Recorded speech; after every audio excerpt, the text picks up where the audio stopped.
Hello, hello. Hello. Nice to. Okay. Can you hear me okay? Yeah, I think so. Yeah. We'll see. So, Awkward question. How do you pronounce your surname properly? uh, well, the proper Adelhall, Adelhall, something like that. Adelhall. Yeah, Okay. That's a bit of a for my Polish tongue, it's a bit of a soft. yeah, yeah. Um, So, well, no worries. thank you for your time. I know you're very busy, and I've been No. warned that you can talk a lot as well. Yeah, yeah. Well, when it comes to the history part of what we are doing and so forth, yeah, I've been Yeah. known to be quite a chatterbox about that. Well, it's a huge part of Kyokushin history with Shihan David Cook. I remember him from the first Kyokushin books, then Ashihara videos, and then Tsu Shin Gen videos and books as well. Can you tell us how did you get into the Tsu Shin Gen, the whole story? Did you been in Ashihara first, Kyokushin first?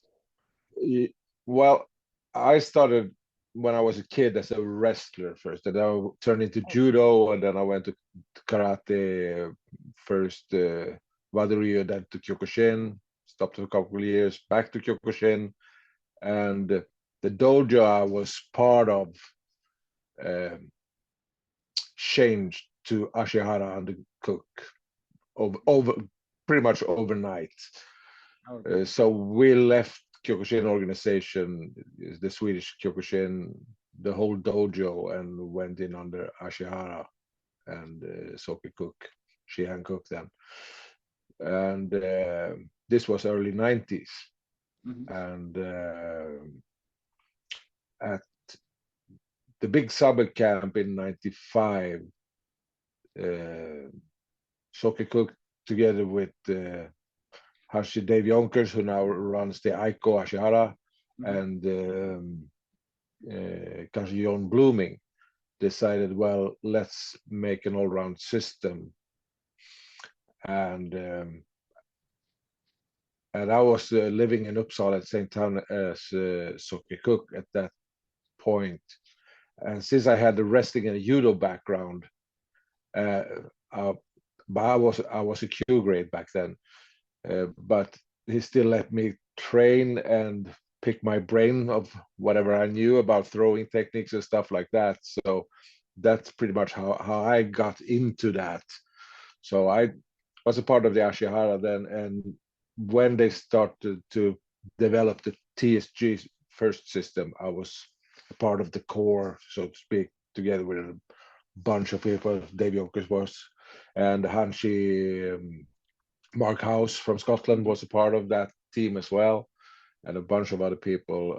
So I was really lucky to be at the right spot at the right time, being a Hmm. part of the start of it.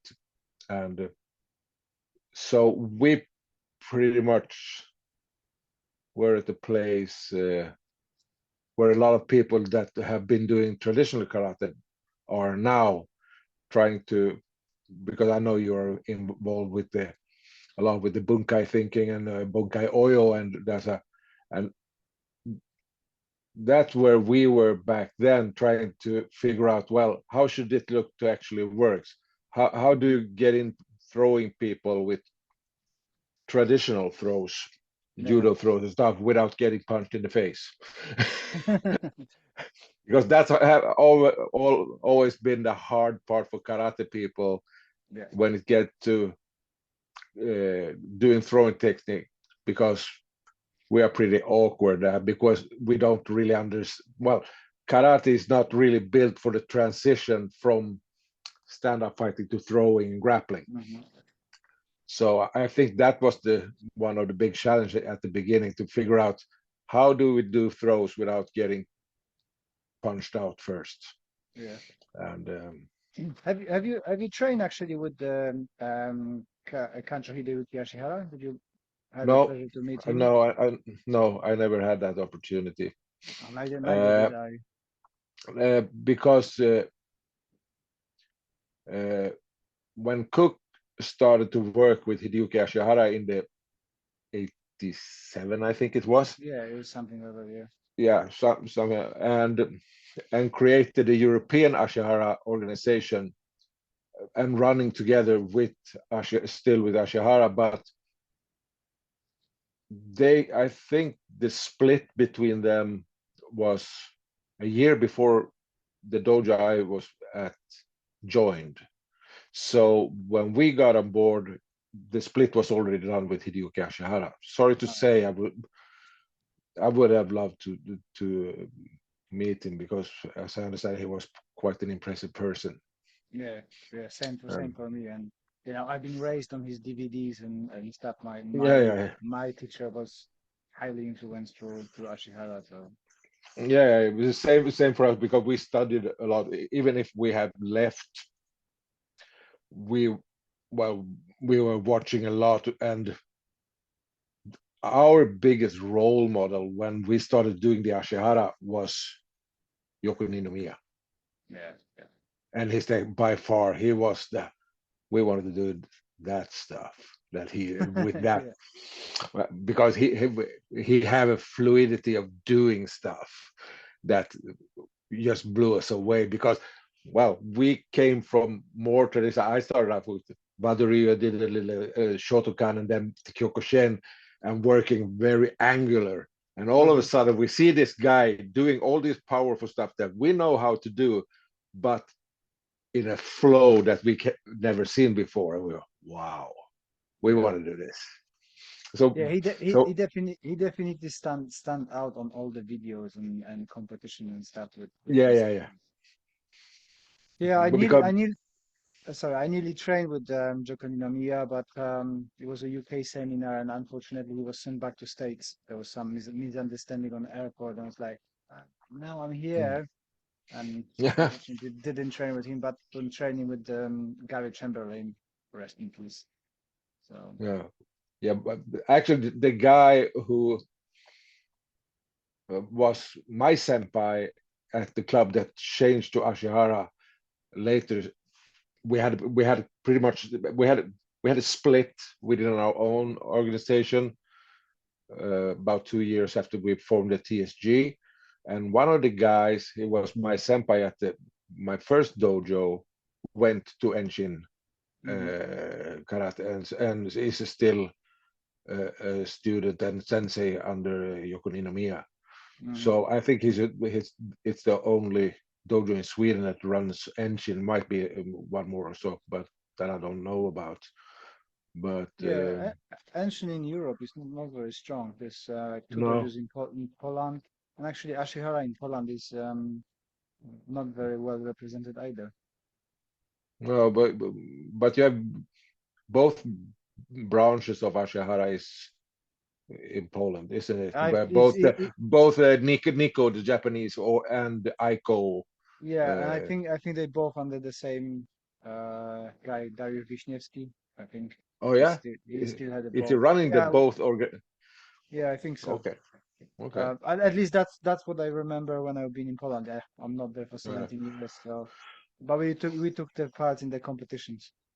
mhm, It might okay. change now, so I haven't been following it. Yeah, I have no insight there whatsoever because I'm s- I'm s- I'm still connected. Some we are well, our organization is somewhat still connected to Aiko Ashihara with the Mm, Yonkers because well, we used to belong to the same organization when we split in the late 90s because Soke Cook wanted to focus on developing the TSG systems and the organization and so he pretty much left it to Dave Yonkers to run it first, and he said, "Okay, you take that. I will do whatever I want to do." And but it seems to be that uh, this split was on a kind of very friendly. So the Budokai, oh yeah, the Tsu Shin Gen, and Ashihara from the Avionkers, you still cooperate and exchange oh experiences yeah, even at yeah, different yeah, yeah, countries, absolutely, absolutely. Well, which we is go, kind of an odd thing in the martial arts because usually the splits are fighting to the yeah, death and trying yeah, to. but the thing is that when it comes to the Aiko Ashihara, Dave Yonkers was one of the Cook's closest friends for many, many years. They traveled around the world. They were very close, and same goes for Mark House, who is one of the heads of IBK after from John Blooming, and we are good friends. We meet a couple of times every year on different seminars and camps, and same there. We are no hard feelings between us. We just decided to work on different things, and well, for me it was a natural thing staying with Cook. Since I live in Sweden, I lived in Uppsala for a couple of years, and I moved there just to be able to train with him. And I was his student for almost 30 years, not always living close to him, but we have been pretty close contact. And since I moved to the west coast of Sweden, well, we lost a little contact, but always, well, keeping talking a lot to each other, and but when it comes to the ICO part, and they at the end, before he passed away, I talked to him about his relations with Dave Jonkers, who runs the ICO, and he said, and I talked to Jonkers as well about this, and he said, well, there's no bad blood. We are just both very bad in keeping contact with our friends.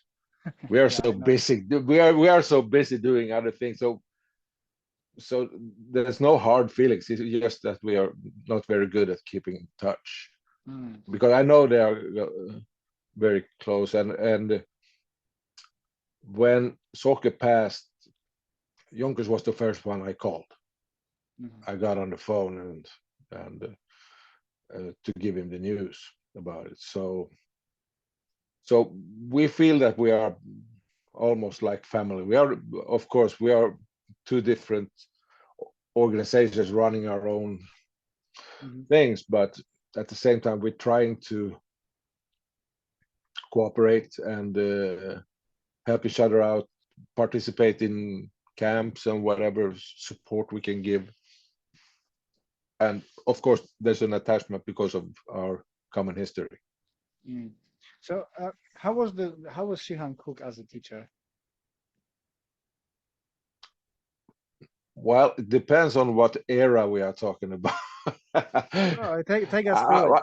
Well, I never had him as an actual Kyokushin teacher, but from what I gathered, he was a very hard teacher.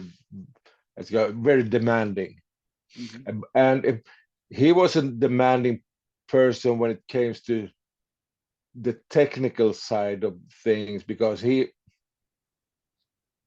had this way of breaking down everything to tiny pieces. So he was demanding in a way that he changed a lot, because he believed so much in progression of everything. That's why he was a part of the Kyokushin. He took it as far as he could get, and when he started tweaking stuff, he made a lot of enemies. I don't know if that's the right word, but I think he realized, I don't know this for sure, but I think he realized I'm not going any further with this. So he got contact in the States with a guy named Joseph Ruiz, who is, I think, is Shitoryu or something like that, but who was very into the bunkai oyo of traditional kata. And they met in the States in the early 80s, I think, and he was able to explain the content of Kyokushin kata. I said, well, this is what you do, actually. This is what it means. And Cook was like, whoa, okay. So, and then he started to dive into it. And at the same time, I know that he got in contact with Ashihara and saw, well, this is a better fighting way Hmm. than the angular Kyokushin. Kyokushin is hard in its way, and but this is more technical demanding, and they are doing stuff in a more technical way, and I think that's appealed to him Hmm. because he was personally he wanted to, and the older he got, or through the years, we changed a lot. We're a bunch of years in the early years of the Tsu Shin Gen. I think we changed the syllabus at least 3 times every year. Oh, I got a new one. Here, take away this kata. This doesn't work. I want to bring in this. Well, okay, are we going to do these grappling drills now? No, no, no, they are outdated. We do it like this instead. So constantly until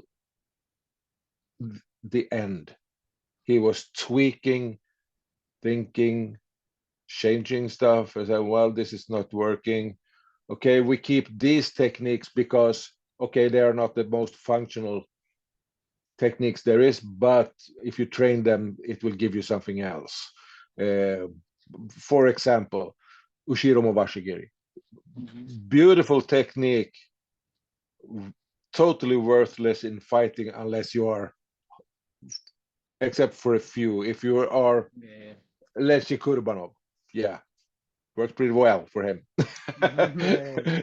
Yeah, but if you train it a lot, you get a good comprehension of your body, your balance, and stuff like that. So that's the benefit of these maybe not so functional techniques, but we do it uh, because you will benefit as a martial artist because it trains other stuff that Yeah. there. So so that's basically why all this. But otherwise, we will be down to pretty close fight stuff, just Hmm. hooking uppercuts and elbows and knees and headbutts, pretty much. If you narrow it down, but he was always. We started out doing this mix system to start with, and we had a lot of dojos, not a lot, but a bunch of dojos that no, we want to still do Ashihara. We want to do stand up stuff. So okay, you can do that. You can call it Ashihara. So we name it TSG Ashihara because you need to do a couple of things that is same as the Tsu Shin Gen because this is how I want to do it. But you can do Ashihara, so we call it the TSG Ashihara. And we also have a couple of Kyokushin dojos, especially in Russia, who will be a part because Kyokushin is a strong part of their identity. Yeah. So they want to stick to it, but we tweaked it so when they are grading, they need to do a bunch of the Tsu Shin Gen stuff, more self-defense, like working well with high guard to start with, Mhm. and with a lot of punches to the head work and more that kind of stuff. But they can still use their identity as Kyokushin. So now we have the Tsu Shin Gen International as an organization that works as an umbrella, Mhm. but we have 5 different systems under it. And that people can, if they want to do the mixed fight with all the grappling, the MMA stuff, and fine, do that if you feel more comfortable, well, being a part of the more traditional stuff, well, do that. That's okay too. But you need to. We have a bunch of combinations and stuff that are common for all the systems that everybody needs to know because Mm. that's the core, so to speak, or whatever. Is that not making it complicated with the grading and stuff? I mean, you've got so many different branches of the same. I'm asking because I've got a very similar approach. So some of my guys don't like being on the floor, especially the girls and people who are, let's say, plus It, 50. I don't see And it really as a is uh, it's not really a problem for us as an organization. it gets a little problematic for people's egos. All right. Because, well, we did this great, and we did this and that, and you only did those things, so we are a little stronger and a little better than you, and and well, it says more about their egos than actually what happens, because the journey as a martial artist, even if you trade the same system, is never the same. Yeah. So people need to be a little more humble about it. Yeah, that's the problem. The people, instead of comparing themselves to other people, should compare themselves to themselves, right? You're better Yeah, today than you yeah, been yeah, yesterday. yeah. And Actually. well, and I've been the same, because if you've been around a long time, I know you have, I have, I've been doing this for 50 years next year. Oh wow. You need to have a big ego,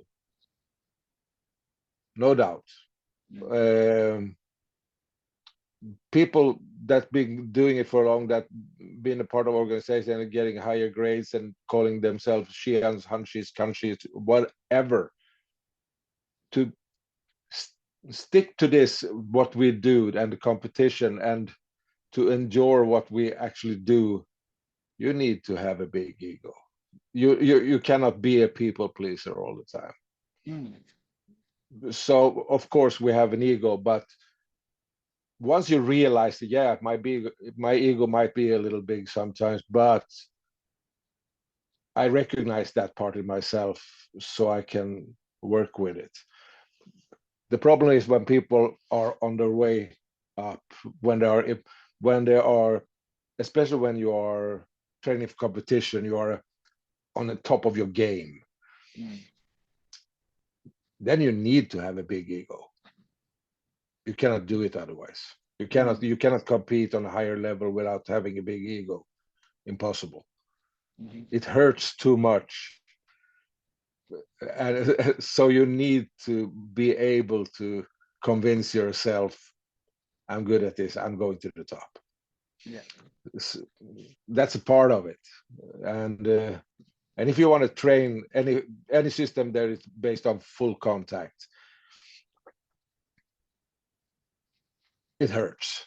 Everybody knows that. It had that, yeah. Yeah, it hurts. And the when you get older, that pain is a little humbling. Yeah, So you realize, well, I'm still made out of flesh and bones, and it hurts. And but I see it as the biggest problem is within all system is when you have when you spend too much time looking at what other people do and not as much time looking at what you're actually doing yourself. That's where the problem is, and that's where the people that are responsible for the gradings and stuff need to go in and explain things. Mm. Because if you go to the real traditional karate systems, where when they are doing the grading, everybody's supposed to look the same. Yeah. Doesn't matter if you, myself, I'm a big guy, I'm weigh 100 kilos, and and if you put me together with a girl Mm. that weighs 50 kilograms, it's still supposed to look the same when we are doing traditional stuff. Which is not When reality. we, but when it comes to the full contact systems, it doesn't work that way, Mm. because then you only can train what actually works for you. Everything else is total waste of time. And why should I try to have girls doing hip throws on big guys? Mm. No use. I teach them to kick them in the balls and step in the and do single leg takedowns and do stuff like that actually works for a smaller person, Mm. and things that actually can work to their to make it work for them, since they are smaller. They have shorter reach, but they can get in and do stuff that a big person cannot do. So trying to pick those things instead, and that's what I like with the Tsu Shin Gen system, and that also goes a little with the Ashihara, because not everybody can be in Yokuni no Miya. Yeah. Impossible. So we look in, okay, you cannot kick over waist height, but you punch. Your punch game is really good. You're a good striker. Work on that, and you will still be as good fighter as the people that are good kickers. So that's a little different when it comes to all the system. They are based on full contact. You need to be able to say, well, it's a very more of personal preferences, everything, to make it work. If you're only doing traditional kata and doing traditional kihon and occasional pad works, okay, you can demand that it should look a little more the same for everybody. But as soon as it come into that we are actually supposed to hurt each other, totally different ball game. You need to have another mindset. We do kata as well, but we don't do kata in the air. We do kata with uke. Always. We don't have any katas with. Yeah, because you went Ashihara way, so get rid of all the traditional ones and do the modern ones, and then you can change to a just drills, isn't it? Yeah. So we have so our kata is built pretty much like the Ashihara katas, but we do always with an uke. So all katas is based on 8 combinations, pretty much. And you can do it in a pattern if you want to, but we always have the free fight form. But you do it as a pattern, so you start out on the left, the same with traditional kata, and you make 2 combinations, but you have an uke coming to you with an attack, so that you need to respond to. So you do, basically you do 2 combinations to the left, to the right, 3 on the center line, towards showman, and 1 on the way back, and you end up facing the showman when you finish off your pretty much like the Ashihara. So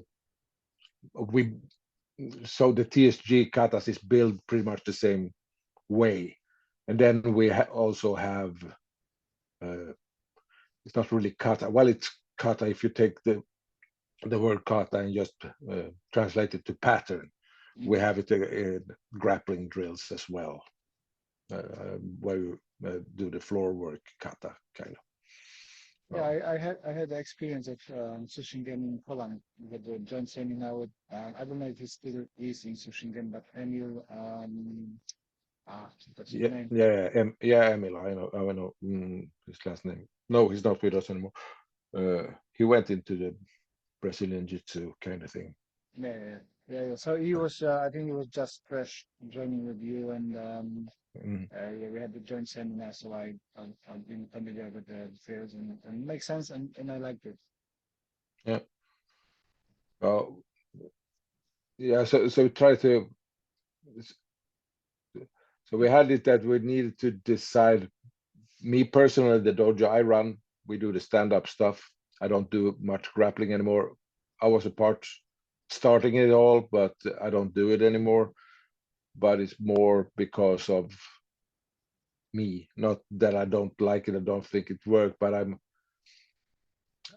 older I get, the more I realize that you often return to where you were when you were on your peak on training, and when you were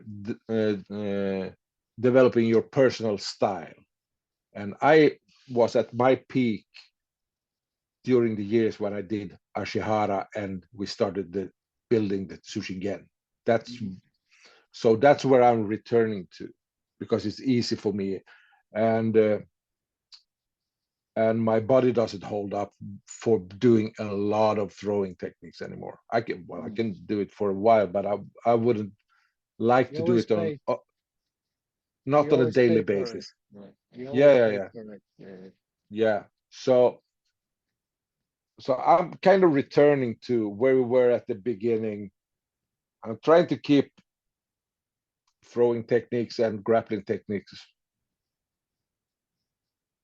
so I know what's going on. But I'm not working on it anymore. I'm not trying to be a good grappler, or I don't do a lot of throwing techniques when I spar. I do it just to annoy people once in a while, just to. But I might shoot it because they're not expecting me to do it. But otherwise, now I'm pretty much more of a stand-up fighting. We're back to where I come from, and actually doing things a little backwards. And this goes only for me. This is not for the Tsu Shin Gen people in general. This is my personal kind of thing, that I'm going kind of backwards because I'm looking into the Kyokushin stuff, especially when it comes to the Kihon stuff, because we don't train Kihon, not in that way that we are doing Idogaiku in the air and stuff like that. Our Kihon is based on pad work mostly, and so. But I'm looking at how come, because an example, I had this conversation with Soke before a couple of years before he died, and I said, well, I teach my students to do Senkutsu Dachi, and he said, why are you doing that? We left that stuff behind us a long time ago. We do everything in Kumite Dachi. That's where we work. Yeah, but on the other side, and I say, yeah, you're right. We left that a long time ago. But I also teach them Kukutsu Dachi. And he went silent. For we had this phone meeting, and he went silent. What are you on about? I said, why are you doing that? Crap. and I said, okay. I explained it to you that I've been training with you for a long time, and you have by far the hardest migraines I have ever experienced. He kicked like the mule. And I said, every time you do this amazingly hard migraines, I have had almost 30 years of time studying what you're doing. And I said, every time you do it, you take this small step forward with your left foot, and you're in Senkutsu Dachi. And then you fire off the hip, and there goes the kick. And that's the secret behind your hard migraines. It's because you take this small step forward, so you are, for a fraction of a second, you're in a perfect Senkutsu Dachi. Actually, now you mention it, the image comes to me that I've seen him doing that on the videos. He does that a little jump, and then he kicks. Yeah, and that's why they're so hard. That's the secret behind it. And I said, the same goes when you go in and do punching combination, because he was very long armed. He had long limbs, and I said at the same time, every time I goes into you doing whatever, you do that typical Ashihara thing that you retract into Kukutsu Dashi, and then you come in with a strong jab and an elbow, boom, or a hook, every single time, and you bring yourself back to a perfect Kukutsu Dachi doing it. And he just went silent and said, I fucking hate when you're right. so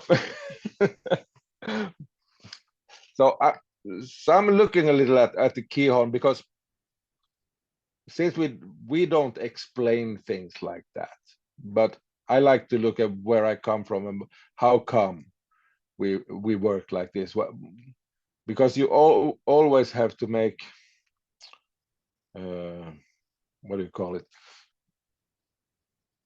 You need to decide how to do a technique to make it work when you are in action. So you need to take parts away of every technique to make it actually work. Because if I stand in front of you with a kick shield to my leg and I said, do a get on washigiri, and I said, fire away, do it as hard as you can, and you will go in with all you got,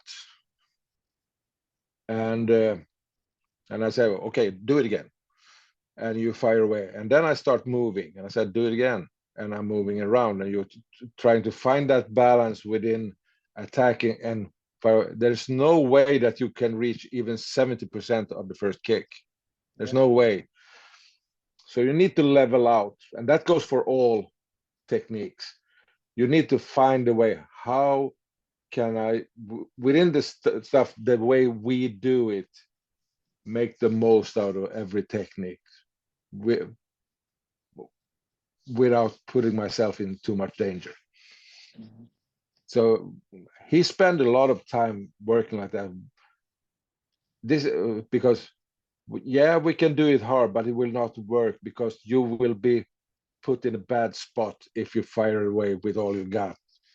So you cannot do it. So you need to work in a different way to be able to, after whatever you throws at someone, you should be able to either follow up with something or cover, protect yourself, block, whatever at the same time. Whatever you do, you should never end up in a position where you cannot defend yourself or follow up with something.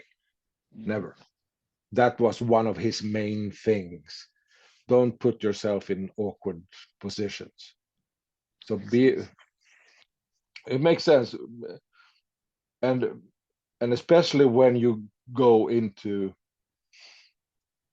well, taking up things one notch. We're talking self-defense.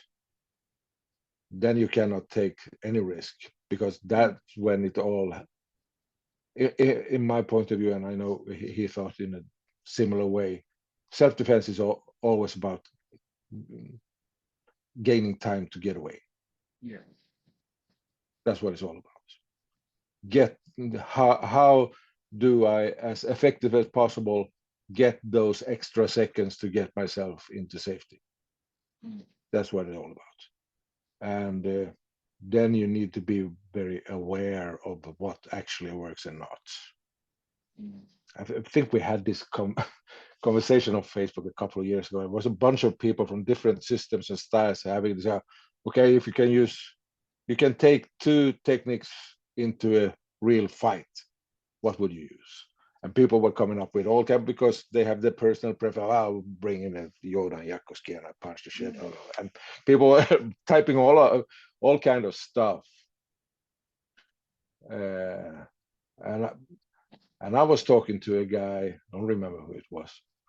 Uh, I only want to have techniques that would work in a phone booth. Mhm. So I end up with a headbutt and an eye gouge with my thumb. That's it. Mm. So because that's what actually works when it, but you cannot build a martial arts system on headbutts. No. Well, In, in, in- well you could, but oh yeah. In terms of Kihon, I wish, I'm into kind of longevity now because, like you said, being cloned all the time, it's not pleasant anymore. And I came across what Shihan Cameron Quinn from Kyokushin does, and he uses Mhm. the all 56 techniques from the Kihon as a warm-up and general mobility and exercise for the body. And I'm kind of being drawn more to this one because I don't do Kihon, traditional Kihon, just like you. We don't do standing and mixing air. No. We do it mostly with partners and parts and stuff like that. We have a more efficient way. But I'm Mm. thinking it is kind of good way for mobilization, reaching the shoulders and everything out and Mm. just having a physical workout in a nice manner when I'm older. If that makes sense. Yeah, well, I'm going. Well, I do some traditional kata. I had some issues with my lungs and heart a couple of years ago, and I started doing Shin again. Mhm. for breathing exercise. And and I, and I realized that when I started working with my diaphragm doing ibuki, uh, my breathing got better. Mhm. So I took it as some kind of conditioning of my lungs. So I started working like that, uh, and then I went on to doing tensho. And I was thinking, damn, I haven't been doing this for 30 years, but this is actually a little fun. Mm. Yeah, and So the then body I started, remembers. yeah. So then I started to do, okay, see if I remember this kata and this one. And then I started to figure out, hell, this combination went down to the pinon katas and stuff like that. And I was, hey, when I do this, now it makes sense because now I know a lot more of close up fighting than I did when I was doing Kyokushin. So now I see pattern that I couldn't have been even close to back when I did Kyokushin. But Mhm. now I see, hey, if I do it like this, damn, this is a good step in for a setup for a good throw. So I see these small things, not Mhm. not everywhere, because I will not pretend knowing the oil of all Kyokushin kata. No way. But I see these small things that, this might be it. And of course, if you take 10 instructors, you have 10 different interpretations of Mhm. what it actually is. And it's okay, each to his own. And we come from different, we have different references to what we do. So if I see a thing, well, I think we do this, and you say no, this will work better. And but it sparked a little thing in me to look at the katas, because it gives me a deeper understanding of our own technical journey. Mhm. So I see stuff in there that gives me ways to explain things, because I think that's a responsibility when you are working as an instructor. You need to figure out as many ways as possible to explain things, Mhm. because you all, if you have 5 students, you need to explain the same things in 5 different ways often. Yeah. So I think it's kind of your duty to understand and try to figure out as many ways as possible to explain how and why. Then that's what Keon is for me. It's to know why, when, and how. It's not only about how. It's Mhm. so when I look into traditional stuff, I get different ways to explain things, Mhm. and that's the beauty of it, as I see it. And but it's not for everybody to do it. Most people just want to fight. This Yeah. works. I like this. I want to have a good scrap.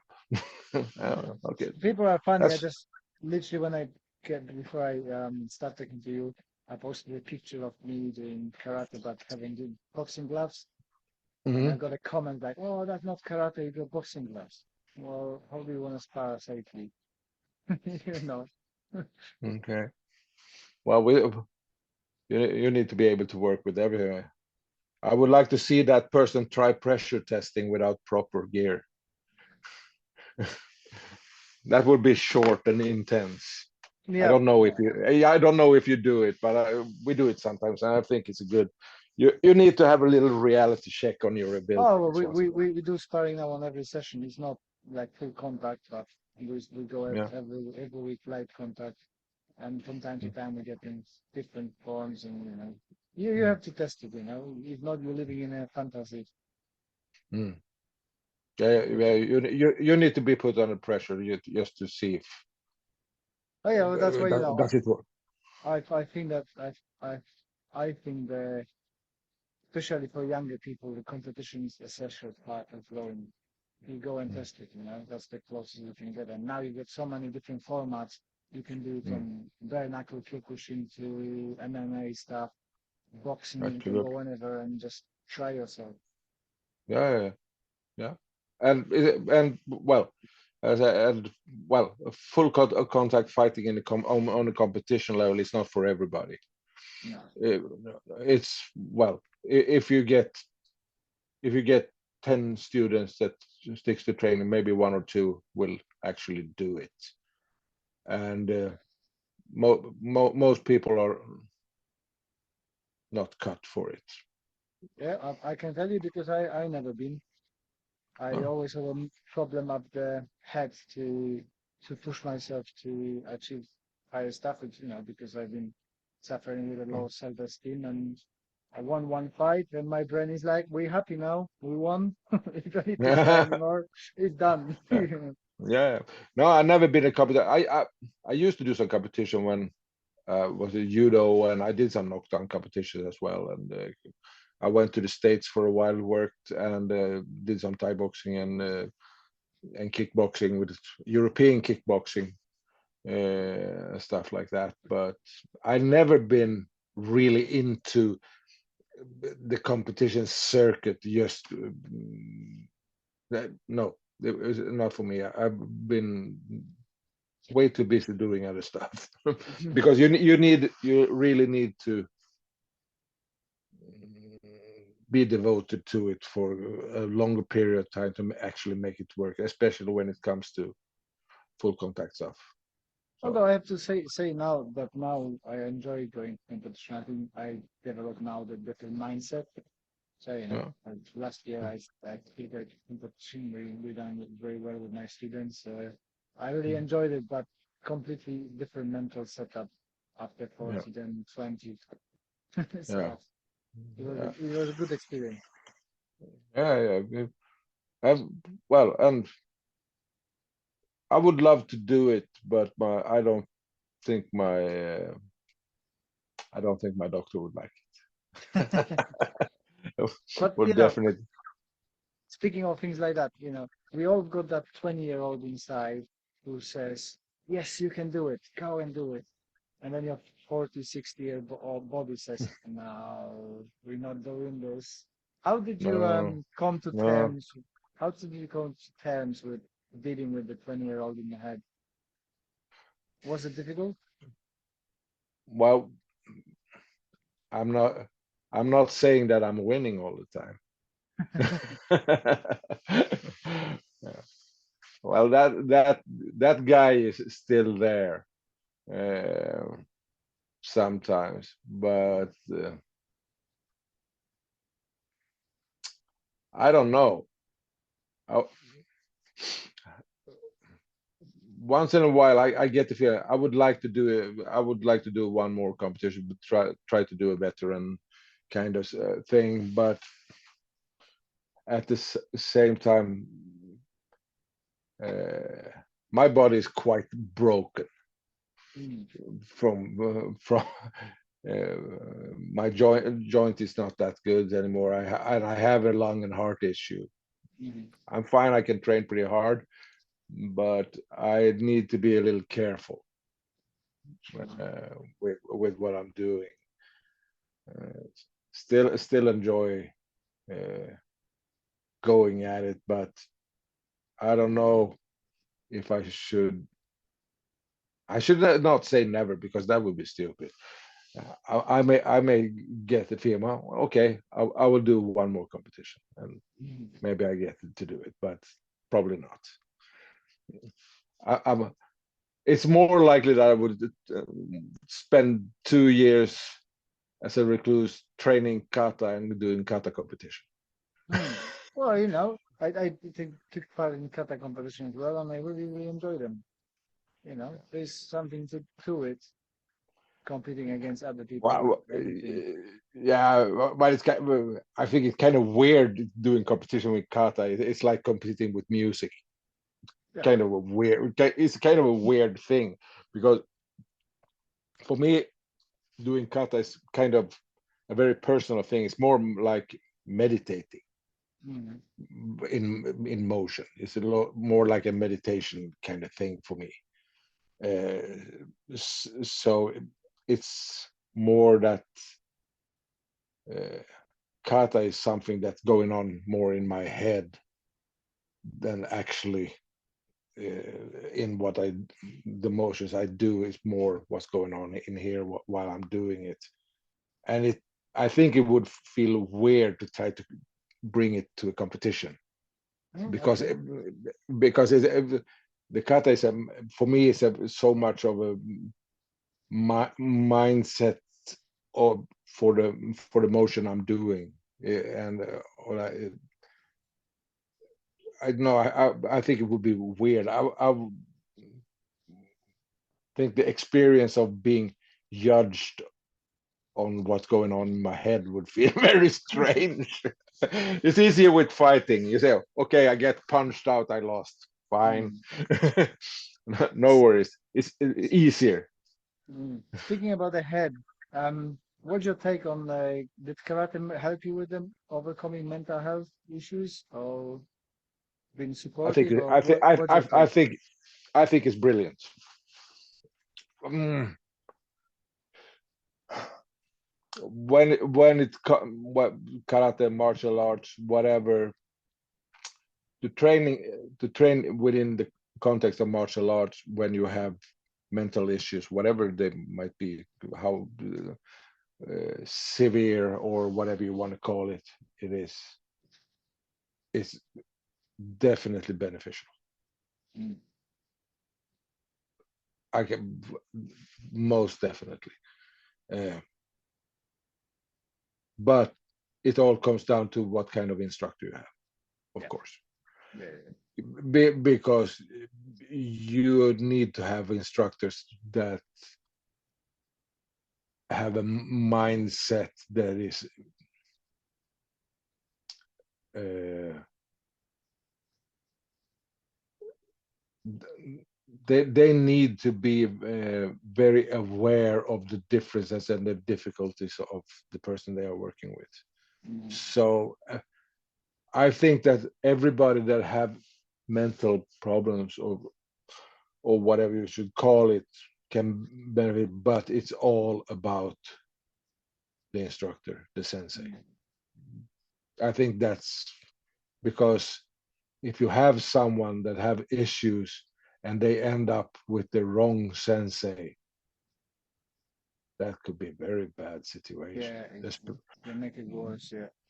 Yeah, it could make it worse, especially when we're talking about, well, let's take someone with autistic, Mm. or on someone on the spectrum, Mm. on the autistic spectrum, because once you have planted an idea, it might be quite hard for them to get rid of it. Yeah. And if you are the wrong person planting the wrong idea, you can mess up a person pretty bad. Yeah. That's my belief. So I would be careful, but I think, yeah, absolutely, because if it works well, it's so rewarding. So you actually save people's lives Mm. with it. So I have strong beliefs in, but it needs to be handled very carefully. You need to be aware what you're doing. Mm. I think every sport with the same problems, right? And same potential. If you've got the right environment, you can help people. If you've got a bad Mm, environment, you can break people down. yeah, exactly. So, but yeah, so if you can help people, or well, if you can create that environment for them, absolutely, it's a splendid thing to do. Mm. Absolutely beautiful. uh, I've been lucky, because I've been struggling with a lot of Mm. stuff, with a lot of things, and I've been lucky enough being as I said before, to being at the right spot at the right time, uh, working with Soke, helped me a lot. I had a long period in the 80s. I was a total wreck, and when I restarted with the Kyokushin stuff, I was kind of broken, and think even when I came first trained with them, I was green belt, something like that, yellow green belt. And he saw it right away, and we talked a lot about it. And so I owe him, and I owe the martial art a lot when it comes to that part. So yeah, so I think if you can pull it off, do it the right way, I definitely believe it's a good thing. But it's not as an instructor, it's not an easy path, because No. you need to be so aware of the person that you're working with. And that's not an easy thing. No, it's not. I would feel, well, but once in a while you have people showing up in your dojo that you realize that, okay, there's something going on here that they're not telling me. But we also had questions through the years if we wanted to be a part of working with people that have problems. But I have never felt that I don't feel that I have the time to do it, because if I should do it, I want to do it right, and it is a time-consuming thing to take on, and you need to be aware of that. It's not like going into regular dojo training people 3 times a week or whatever, to work with people that have mental issues or whatever, of whatever type it might be. It takes a different. You need to put a lot more into it. I think it's from seeing myself. I think you need to be cut for it. You know, it have to be something coming from you that you actually want to do it, like with everything, right? I don't feel comfortable going and doing computer work and stuff like that, but I feel comfortable with people, right? So it's just a personal preference, I think. Yeah, yeah. But I think it's a very beneficial thing. Absolutely, and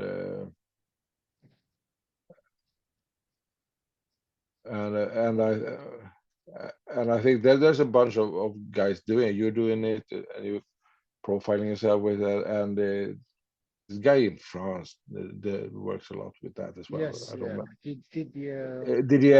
Didier or something. Yeah, Yeah. yeah. So he seems to do a lot of that stuff, and also in this Kyokushin in Belgium.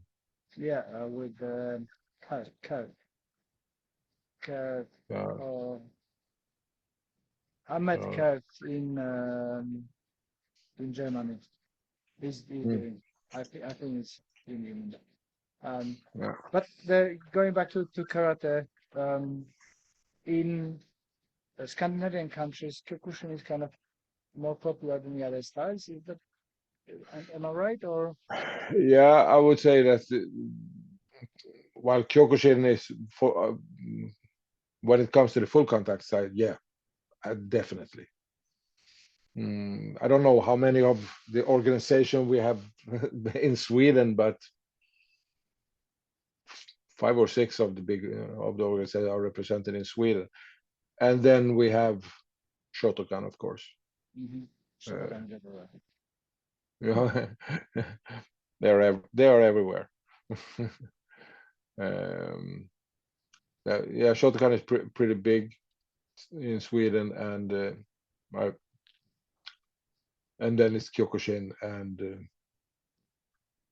there is not much Ashihara going on.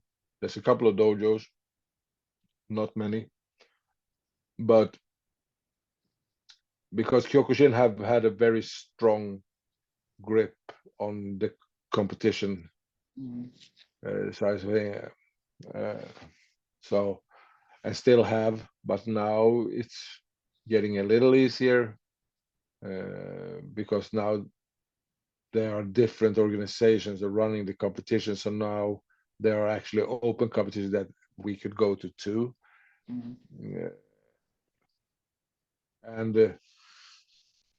the problem has been also that for a long time, all full contact fighting was forbidden in Sweden by law. Yes. So knockdown was totally forbidden, and all the clubs that were getting any kind of money from the state for running dojos and stuff like that, if you were caught training knockdown for competition training, you would lose all those benefits. Okay. So what was the thinking behind it? Why was it? Because it's too many contusions? Yeah, well, everything's got forbidden at the same time as pro boxing. Right. So pro boxing was banned in Sweden late 60s, early 70s, I think. So everything that was full contact followed with it until the ban of professional boxing was lifted in, when was that?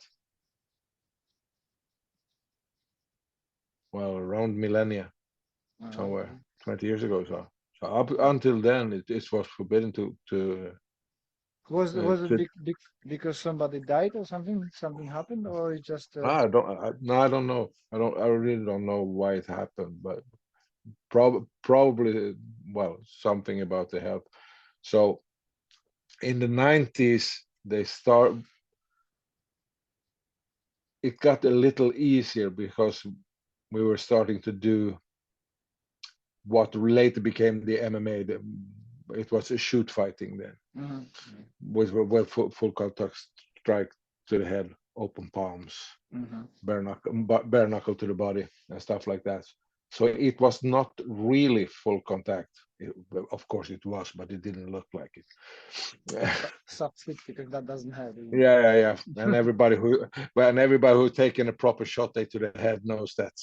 Well, it worked pretty good. So it was a lot of shot there because we didn't fight with any gloves or anything. So it was shot to the heads and bare knuckles to the bodies, and you were not allowed to punch. If anyone went down to the floor, you were not allowed to punch. As soon as one have one knee in floor, you were not allowed to punch them, stuff like that. But we were full grappling with pretty much all joint locks and strangulation were allowed. And so that was the first, and that went on. So it was a kind of a early MMA kind of thing going on, and then all of a sudden the pro boxing was allowed, and then the dam broke, and then everyone. So now it's knockdown and we had the K1 and everything is allowed now. So how did because Sammy Shield is from Sweden, right? No, he's from Holland.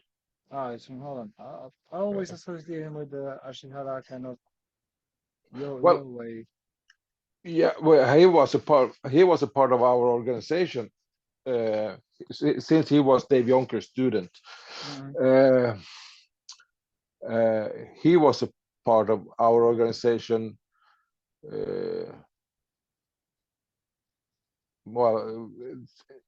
till we split, and that was in '98. And he was still he was a professional fighter by then. So I remember watching his fights. So. He's a nightmare, that guy. He's so big, it's ridiculous. But for such a big person, he moves super well. His coordination is great. He does. For, such a tall person. Yeah. And he's good at reading. He knows his game so well, so he reads you like nothing, because he's been doing it so much. Well, I spar last year. We had he came to the winter camp in Stockholm. We had it was more of a memorial camp after, because it was the first camp international camp we had after Soke have died. So he came, and Dave Yonkers came, and a bunch of people came from other organizations. And so I sparred with him a little. First time I sparred with him in 20 years or something like that. And I just realized, and you do realize when you're working with that he could just eat me whenever, boom, and it would be over with. One punch, and I would be totally gone. And you're not a small guy, aren't you? You're quite tall. I'm 186. So Wow. 186, and he's 212. Yeah, well, I'm 172, so I'll be to his Uh, knees. I yeah, can punch him in yeah, the so knees. I'm not the exact bomb, but I'm like a baby compared to. I have some photographs when I'm standing in front of him and push out. His hand is twice the size of my face. Kind of, you feel very small when we're going, but he's a nice guy. He realized how strong he is and how good he is, and he's very humble about that. And but but you should make no mistake, he he would definitely Yeah. yeah, I've seen what he can do in K1 yeah, if yeah, you're watching yeah, him, so yeah. So I first met him. I went to my first international Ashihara camp, but he was part of Ashihara then. That was in Holland in '93. That was the first time I met him. mm. And he was not that old. He's a little younger than me. I don't know how old he is. 40 something. Uh, and then he was doing knockdown, Mm. and he was already a really, really good fighter. And then he went into Kudo, Daido Yuko, Yeah. and totally dominated that in Japan. And then he went to Pancras with Mm. Bas Rutten and all these guys, and dominated that world. And then he went to K1, and so Dominated that. it, yeah. So uh, but he's a nice guy, and he's fun to work with, and and I find him I find him pretty humble about everything. Because when we had this memorial camp last year, he contacted one of the Shihans within our organization and asked him, "Is it okay if I come? I will come and pay my respect." Mm. So that's how and so that was a pretty cool thing. And but he was a part of the Ashihara at the same time as we were before we even started thinking of the Tsu Shin Gen. Mm-hmm. We were part of the same, but he stayed with Ashihara, and we trailed off doing our thing. So, but there's still, as we said before, there's still a recognition over the organization, and and it goes for everything with when it comes to grades and whatever. Mm. So that, because that's usually an issue between the organization. Well, why does he have such a high grade? But he does look like crap. We don't have that kind of issues Mm. between us. And And what's the future for Tsu Shin Gen? well, Because you've got loads of dojos in Russia. I know there's few people yeah, in Poland and yeah, Sweden and yeah, and Ukraine and Sweden and Germany and in India and Sri Lanka and stuff. But since Soke died, he left us with a huge legacy. mm. Um, he put he put up this administration team because there's no single person that could run it, because and that was well, that was the downfall of Kyokushin. But Yes, never, and many other styles. yeah, and many other. But so before he died, he rewrote the constitution of Tsu Shin Gen. He said, "This is how the organization is supposed to run when I'm gone." And he already appointed the administration team with me and Shihan Raul that lives in Wales, and Jacob that lives in Stockholm. So and he said, "I want you to run it like this and that." And so he pretty much set it up for us. But so we have been working the last couple of years just to get the platform, how to work with it. And of course, like every other organization, we like to expand, bring in people that we like to work with. But the main thing is to keep the standards up to how it's supposed to be, to make things up, because I think it's easy for any organization to fall into the trap that people, because there's a lot of people contacting us from time to time. They say, "Hey, I want to join you," and I can imagine it. I've got the email, I'm winding yeah, it yeah, up. yeah, but yeah, and then comes the next guy. If I join, what grade will you get? You know the drill, Yeah, or send and we, invitation and tell my country that you're gonna pay my bills and stuff, and I come yeah, and yeah, learn from you. yeah, yeah, that kind of stuff. So, and we explain pretty early on, well, you're welcome to join us, and we will not give you any grade at all.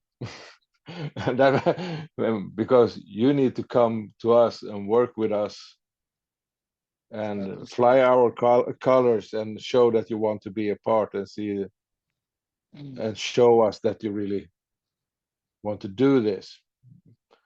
Uh, and then we'll see what grade you will have. We might actually let you have well, you can have the grade you have right now, but we will not send you any certificates approved by us until you have proven that you are a part of our family. So, and that makes us, people might think we are a little up-nosed. I don't think so. No, but some think that we are uh, well, trying to make us bigger than we are. But it's more like we are watching the legacy that were handed to us very carefully. Mm. Well, I think And I'm sure that Shihan Cook would appreciate that. mm, so so we, yeah, we are expanding. We have a couple of dojos that joined us, but that's not been, so it's more like networking or within the other organization, and trying to get some competition, go to some competitions and start that, because we haven't been a part of, we spend a lot of time building solid systems. And so the competition part was put aside because it was not that important really, because we want to build solid system that works. And now when Soke is gone, because now no one is tweaking the system anymore. So when he died, this is what the syllabus looks like. So we will not change stuff. We might change the method how we train stuff, but the grade testings will be the same. We will not change anything there, and stuff like that. So now we can start doing other things. trying to build a little more networks, working with people that we feel that we have common grounds with, so to speak. And and I don't know what will come out of it, but we're just trying to make him proud in his absence. So we are playing it a little careful. Yeah, okay. Yeah.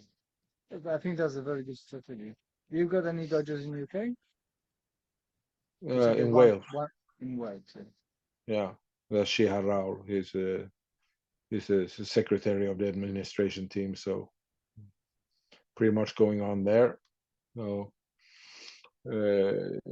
we are going there for camp. I think we'll think is later this year. We're going to have a bigger instructors camp in Swansea, I think. Okay. So, but besides that, no. Is that open to everyone, or is just your No, I don't organization? no. I think it will be for just for people that are part of. But we you never know what's going on. We might Yeah. expand that. We might expand that thing. Yeah, well, there's a people interested in what we do. Shall we invite them? Okay, we take an extra day Mm. and do something like that. Might happen. Don't know. So Because yeah, I'll be in Sweden this year for the yeah. first time. What should I try as food wise? I know the not karate related question, but what would you recommend me to try as a Swedish national dish or something? No, I don't follow, and I don't hear you very good. Okay. So When are you going? When are you going, and where are you going? I'm going Sweden, September, not far from Malmo. Okay. Uh, Who is what kind of seminar is it? I'm teaching for Jasper Ferlander. He's doing Krav Maga and karate. Okay. But my Oh question, yeah, he's the guy who's done Krav Maga for Sario. yeah, yeah, yeah. Yeah, I know you. I know Jyrki. Mm, Yeah. Oh, I don't know him, but I've trained with him a long time. They were Jyrki Sario, who is the founder of the Sario Krav Maga. yeah. I think it's War, It's called Defendo. yeah, he's he and a couple of other guys went into Ashihara with us for a couple Yeah, of years. I thought he had Ashihara. Yeah, I'm not quite sure. but that was a long time ago. That's 25 years or something like that. Mm, So, yeah. uh, We just had a seminar with one of the Polish guys with that Defendo and the Sario. mm, all right. Yeah, that was Yeah, interesting. But yeah. what So what should I? it's in September you're coming. Yes. What No. should I try? What would be the national dish for Sweden? I don't know. It depends on where you are. I Because I will. went. I will make sure to come to the seminar, and I will hook you up with some Swedish meat. Because I think. I went to Finland and I checked what's the most popular food, and it come out with Turkish. All right. Wow. I think I can get you something not too revolting for you. Enjoyable.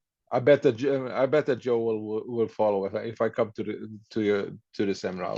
He would probably join me as well. Yeah, cool. So Well, it'd be nice to meet you guys in person and have a chat and yeah, see how things yeah. going. So yeah, that'd be cool. Yeah. I was thinking about because I guess that you are going to the same place where what's his name? Ian worked. Yeah, that's it. Abernathy. Yeah, It's the same place, yeah, same guy yeah, yeah, yeah. arranging it. Yeah, then I know where it is. It's about 2.5 hour drive or something from here. Oh, from cool. where I live. That's So not so that it's far. not so it's not that far. I, So so that could be done. uh, and because I was thinking going to the seminar where Ian were going, but well, I don't know why I missed it, but yeah, well, because sometimes. I would be interested to see his approach to the Bukai thinking and stuff like that. Yeah, I do like doing the seminars with Ian. He's got a very interesting take on it, and not necessarily Yeah. the same way as I do, but I do enjoy it. No, yeah. Same. I've watched some of stuff he does, and I went, all right, yeah, why not? And I might have done it a different way, but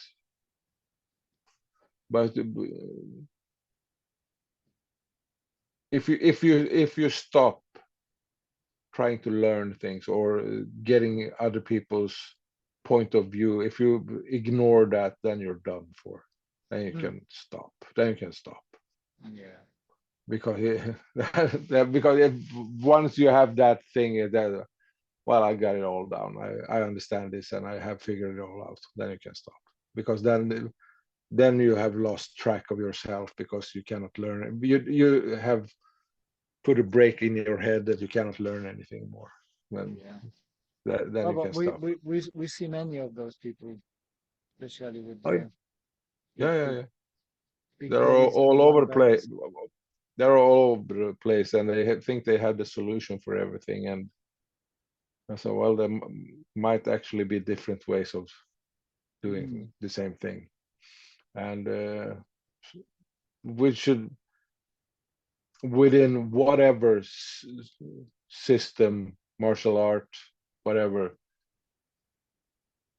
I think we need to find ways to network better. Yeah. I think that is definitely the future of things. If because the time of the big dojos with 500, 1,000 students, those days are gone. They're never Mhm. coming back. So, in order to do what we love to do, we need to find other ways to network and to work maybe not within our own group because I think groups will get smaller. Yeah. So and to be able to work with different groups, you need to be a little humble and aware that people might do things different than you are. Doesn't necessarily mean that they are wrong. Mm. Well, there's many routes to the top of the hill, isn't it? Top of the Mm, mountain. So we're all mm, heading in the same direction, just taking different way to get here. mm, exactly. And well, for me personally, I'm too old for that kind of bullshit. I don't have time for it. I cannot put up with it anymore. I just get tired. I say, Yeah. come on, stop the politics. Can we not just get on doing sharing what we know and what we love and Yeah. I have a bunch of people from different styles and systems that I train with once in a while, and it's lovely because they have a different mindset. We do it like this. I say, okay, we do it like that. Well, and then you look at some guy that only been training for 3 months doing it all wrong, and it shows that he's doing it better than all of us because he doesn't understand what he's doing. And when you look at him, hey, that did actually work better than mine. Yeah. Let's try that one. And, and that's how it's supposed to work. Uh, There's that's how always something to discover. yeah. And the more you teach people, and I try to say that to people that never have been teaching. I said, well, I want you to come and be my help instructor. Come and Mhm. help me out.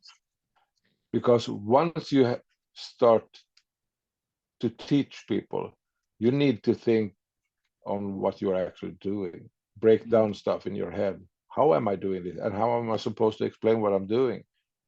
And you can see the people that start instructing the first year, their knowledge and the quality of their technique is just going through the roof. Yeah. I love seeing that.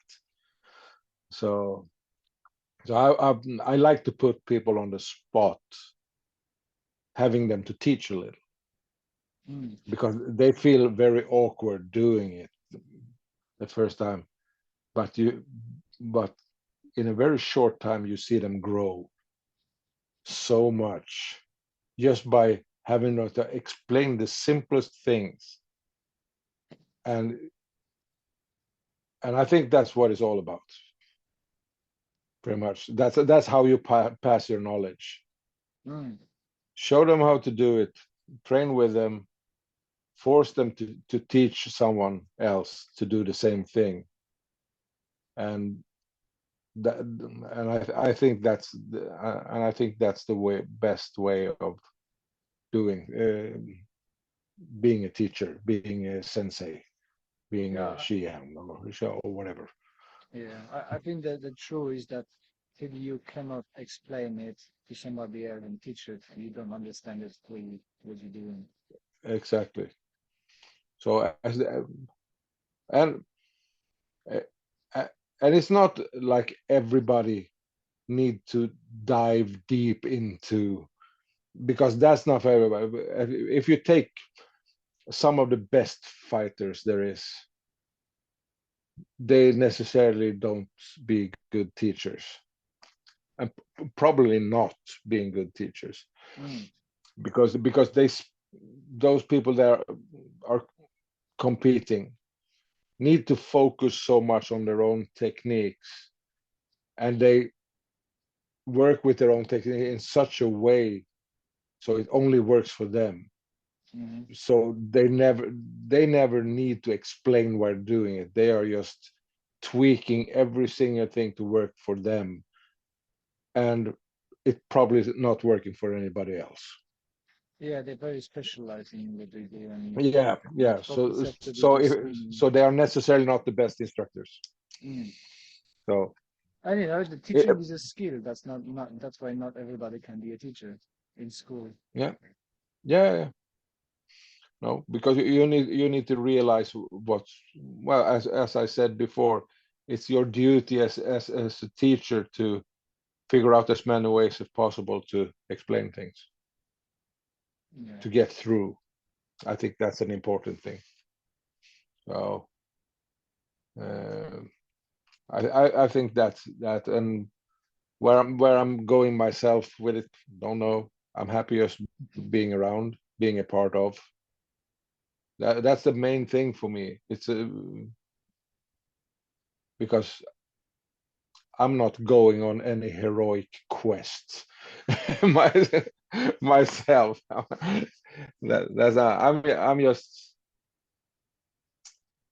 just love being a part of, and I want to understand as much as possible. I love to network, and I love to understand.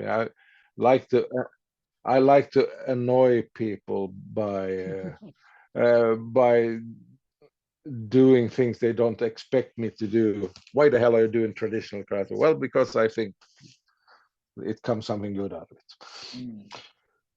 it. Things like that. And so I will just continue, well, trying to figure out shit. Because that's what I do. I just want to understand it. I just want to I want to learn things all the time.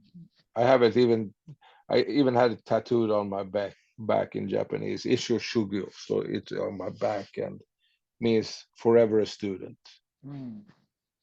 This is the best mindset, isn't it? Yeah, and that's where I want to be. I don't want to be anywhere else. I want to learn things. And as soon as I stop learning, I know myself enough to know that if I stop learning within within some kind of I get bored. Mm. That means I'm not interested anymore. I will lose interest and just probably it will just fade and I just will walk away from it. Mm. So as long as have the urge of learning, it's all good. I will still be here doing as much as I can. I said I will walk into the tatami as long as I can throw a decent punch or do a headbutt or whatever. Gouge the eye. Yeah, exactly. As long as I can do that, I will be around doing it. But and just trying to, well, be a part of the whole community and trying to network, trying to build some bridges between Mm. people that normally don't talk to each other. It's a good thing. Speaking of bridges, where people can find information about Tsu Shin Gen if they want to get in Well, touch and well, go to our website because that's the easiest way to get hold is on the TSG International. yeah, I'm gonna put So the yeah, links in yeah, show yeah. notes So and so go to our website because there's all the info. Because if you want to reach out to us, well, of course you can find me on Facebook or whatever as Tommy Odaiko, my nickname. what that means. Odaiko, big drum in Japanese. That's the big drum they are beating. Yeah. Yeah, This is that's the the big one. that's the Odaiko. Oh, okay. It's a story. One of my senseis gave me that nick once. It's kind of double edged because had kind of a big belly, Mm. but I always when I was fighting a guy, I went for him pretty hard, and he said you looked like you were playing one of them taiko drums, and then so he called me Odaiko, and then it stuck, and that's well 30 years ago or something like that. That's cool. Yeah, so. So they find me there, but if they want to reach out to us as an organization, they should go to uh, our official website and they will find all the contact because then they can reach Shihan Raul in Wales, the secretary, and Mm. that would be the proper way of getting because if they contact me, I will say hi and be share all the pleasantries, and then I will send them to Raul. Anyway, so that they will end up in the same place, whatever route they take. So, Mm. but that's the best way to do it. And well, we welcome everybody. Mm. But as I explained before, we No are free not that. certification. No, no, we're not that Ah, kind. We're not that kind of organization. You are welcome to come and train with us, but uh, if you think the belt you have is one of the most important things, well, then we are not the right bunch for you. Tammy, Because thank you very much for your time. It was a pleasure to listen about thank you, Tsu and Shin Gen. it's a pleasure. And as you were warned before, I can spend some serious time talking about this. Okay, I'm just it's I'm it's just it's, ending it it's late. really. It's late. Have a good night and have a happy Easter. Thank you very much and happy Easter to you too. And I will speak to Okay, you soon. take Okay. care.